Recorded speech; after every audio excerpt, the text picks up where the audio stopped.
Footage aired by a Palestinian TV station shows a top Hamas leader receiving the news of the deaths of his 3 sons by an Israeli airstrike. France's government has presented a bill to allow adults with terminal illnesses to take lethal medication known as euthanasia.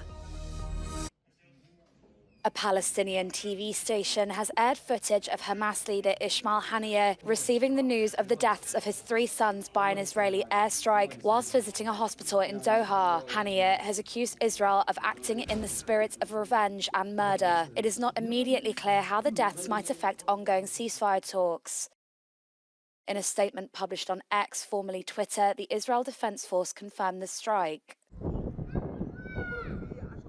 At least 11 bodies were recovered from a residential house in Zawaida in central Gaza after a strike hit on Tuesday night. The bodies of the family were taken to a nearby hospital. Some of the victims were preparing for Eid celebrations when the strike hit.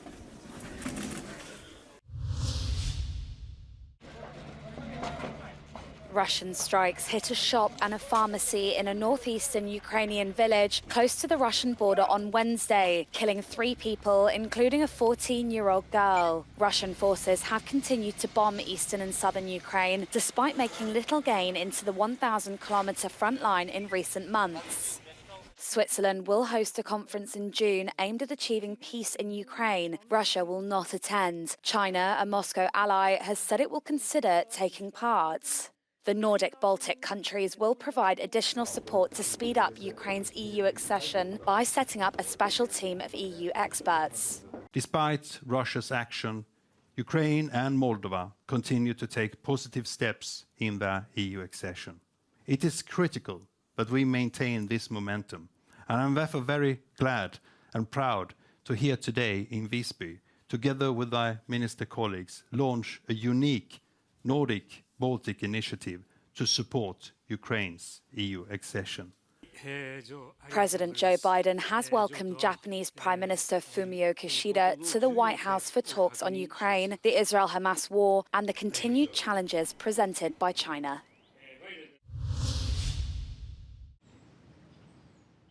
Russian special forces have killed 2 people suspected of plotting terror attacks. The suspects were killed in Nalchik, in the south of the country. The 2, who were killed in a shootout, were suspected of plotting terror attacks, although Russia's anti-terror committee declined to give further details. Russia has been under heightened security following the attack on Crocus City Hall in Moscow.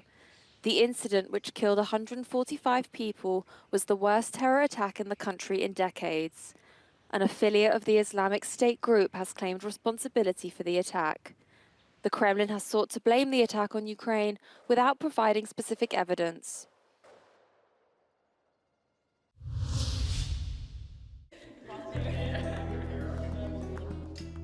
They're between 16 and 23 years old.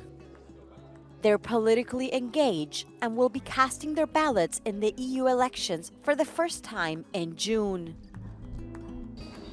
But what makes them tick? Hundreds of young voters came to the Ghent International Forum to discuss the issues that matter the most. Climate change, I think it's an imminent threat, and if I think about myself having children in a somewhat near future, I want to be able to put them into a world that is going to thrive and that's going to be healthy. I think we should definitely focus on the Paris Agreement, like the Green Deal. One of the most important issues for me is as well climate change. The most pressing issues are climate change, as well as the inequalities that arise in our society between different people. A recent Euronews Ipsos poll across 18 EU countries found that over half of voters between 18 and 29 years old consider climate a priority.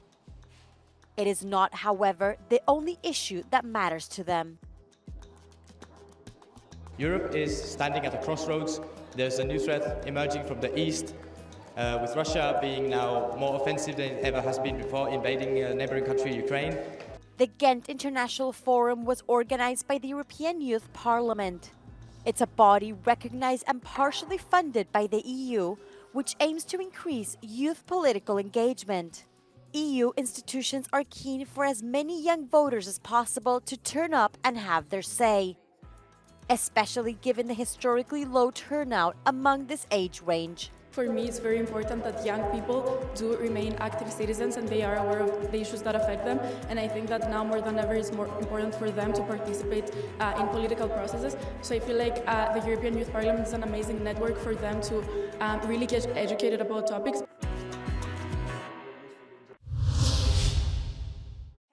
The European Union calls for joint efforts to stop Russian interference in its internal affairs ahead of the European elections in June. Earlier this year, the Czech Republic started an investigation about a website allegedly spreading pro-Russian and far-right narratives. The investigation also aims to detect any financial links between MEPs and Russia. The European Parliament has also started to implement its own measures. Our democracy cannot be taken for granted, and Kremlin will continue using disinformation, malign interference, corruption, and any other dirty tricks from the authoritarian playbook to divide Europe. MEPs urge action to stop Putin and hold to account those that are involved. No podemos permitir un golpe de credibilidad al Parlamento Europeo ante unas elecciones que serán clave para el futuro del proyecto europeo y para el apoyo a Ucrania en su lucha por la supervivencia ante la tiranía de Putin.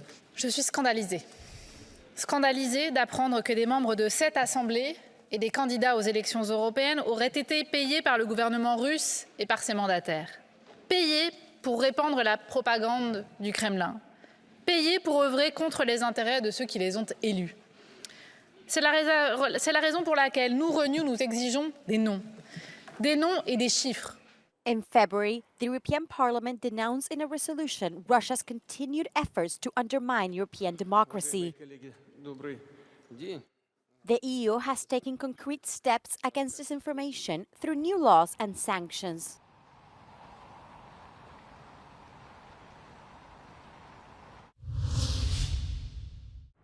France's government has presented a bill to allow adults with terminal illnesses to take lethal medication, known as euthanasia. There is a growing public demand for legal options for aid in dying, as a growing number of French people travel to neighbouring countries where euthanasia is legal. The bill has been in the pipeline for a long time. Le premier, c'est d'être majeur. Le second, c'est de résider en France ou d'être de nationalité française. Et 3 conditions qui, elles, feront l'objet d'un examen par un médecin. Ces 3 conditions, c'est d'être atteint d'affections graves et incurables. Grave parce que le pronostic vital est engagé.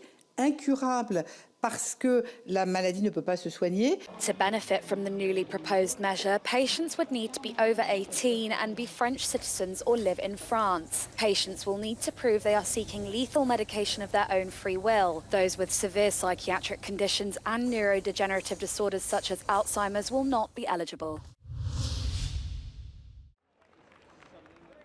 US President Joe Biden says he is considering Australia's request to drop the prosecution case against Julian Assange. The founder of WikiLeaks has been the object of more than a decade-long prosecution by the US Justice for espionage by publishing a stock of US classified documents online. The Australian activist was indicted on 18 charges, one for computer misuse by the US courts almost 15 years ago. Solving the Assange case is a diplomatic priority of the current Australian PM, Anthony Albanese.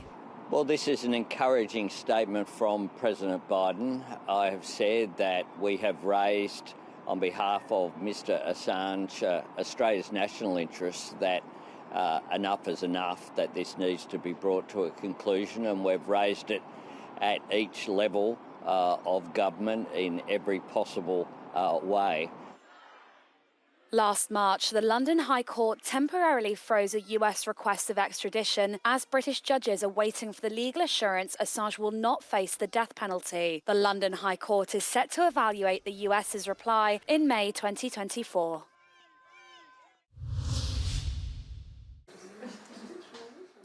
The Polish government has introduced strict limits on homework in a bid to modernise the country's education system. Teachers are now no longer required to give homework to children in the 1st to the 3rd grades. while homework is now optional for students in grades 4 to 8. Perhaps inevitably, the decree has been warmly received by pupils. Bo te prace domowe to ich za bardzo nie lubiłam. I tak one trochę nie miały sensu, bo większość osób na przykład z klasy mojej to rano spisywało od kogoś, kto zrobił, albo przepisywało jeszcze z jakichś stron, więc to nie miało sensu. But not everyone is convinced by the new rules. There's been dismay from within the teaching profession. Nauczyciele generalnie wychodzą z założenia, że to się stało zbyt szybko, zbyt pośpiesznie, że za mało było takiej rozmowy, za mało było konsultacji, pojawił się imperatyw polityczny i tak, trzeba to było zrobić, a wydawało się, że należało rozmawiać z nauczycielami. Poland's education system has undergone a number of controversial overhauls, with almost every new government making changes. This has often left parents and teachers confused and discouraged.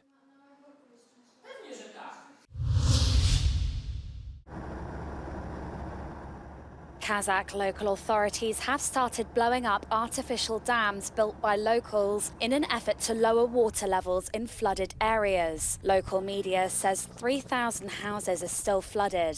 The dams were installed by agricultural workers to collect water for farming and agriculture. More than 7,500 people, including the military, have been building temporary barriers, building dikes and filling sandbags to stop the water from flooding other villages.